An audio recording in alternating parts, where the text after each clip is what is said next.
कर्जमाफीसोबतच शेतकऱ्यांच्या विविध मागण्यांसाठी झालेल्या आंदोलनाची कोंडी तात्पुरती फुटली आहे। शेतकऱ्यांच्या कर्जमाफीसाठी नागपुरात ठिय्या आंदोलन करणारे बच्चू कडू आज मुंबईमध्ये देवेंद्र फडणवीस यांच्याशी चर्चा करणार आहेत। तोपर्यंत ते आंदोलन शांततेत सुरू राहील असं त्यांनी सांगितलं। आंदोलन आता नियोजित मैदानावर होणार असून वर्धा मार्गावर वाहतुकीसाठी खुला झालेला आहे। तर कर्जमाफी लागू करण्याच्या अंमलबजावणीची अंतिम तारीख सरकारने जाहीर केली नाही, तर 31 ऑक्टोबरपासून रेल्वे रोको करण्यात येईल असा इशारा त्यांनी दिलाय। राज्यमंत्री पंकज भोयर आणि आशिष जयस्वाल हे सरकारकडून चर्चा करण्यासाठी दाखल झालेत। मुख्यमंत्र्यांसोबतच्या बैठकीत तुमच्या सर्व मुद्द्यांवर चर्चा होईल असं आश्वासन या शिष्टमंडळाकडून कडूंना देण्यात आलं।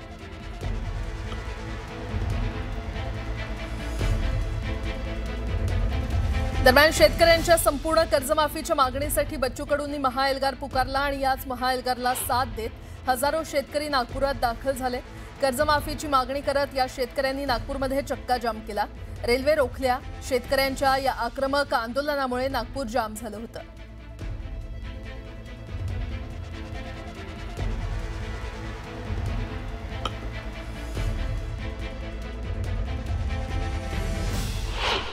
आणि आम्ही सांगतोय, जर सरकारनं तारीख दिली नाही, टायमिंग जर दिलं नाही कर्जमुक्तीचं, आल्याबरोबर रेल्वे बंद केल्याशिवाय राहायचं नाही। आपलं आंदोलन बंद पडणार नाही, बिलकुल पडायचं नाही।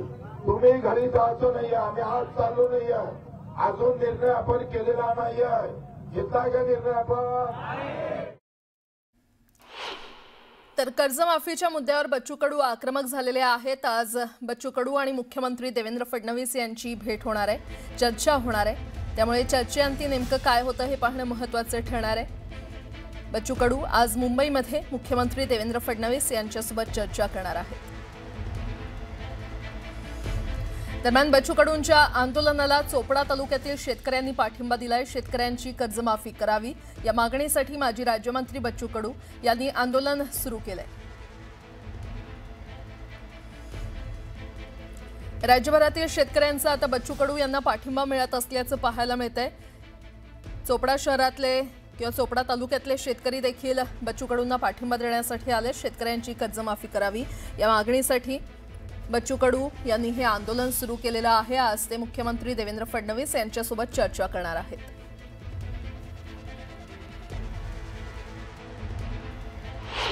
मी 182 शासन निर्णय काढले माझ्या आयुष्यात दिव्यांगासाठी, 182। म्हणजे आम्ही पाहिजे मंत्र्याच्या घरात आपण घुसलो होतो, तुम्हाला माहित असेल तर। एक दिवस घरात घुसलो आपण, घरात राहिलोय। काही करंटी लोक असतात, माझं मत आहे चर्चा करावीच लागेल। एवढे मोठे मोठे आंदोलन झाले भाऊ, बैठकीशिवाय मार्ग निघाला नाही। मला 20 वर्षाचा अनुभव आहे, 350 गुन्हे दाखल आहे, 350 गुन्हे दाखल आहे। आणि मा कसम शेतपर्यंत कर्जमुक्ती होती ना, हा बच्चू कडू मरायला सुद्धा तयार आहे। सुद्धा छातीवर गुन्हे घालून चालले, एकदा आम्ही घेऊ आमच्या छातीवर, नाही तर दुसऱ्याच्या घालून चालला।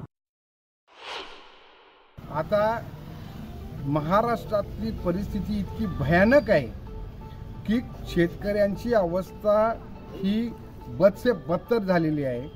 आणि अशा वेळेला देखील जर का कर्जमाफी होणार नसेल, सरकार सांगते आमच्याकडे पैसे नाही, आता शेतकऱ्यांना आम्ही पैसे देतोय।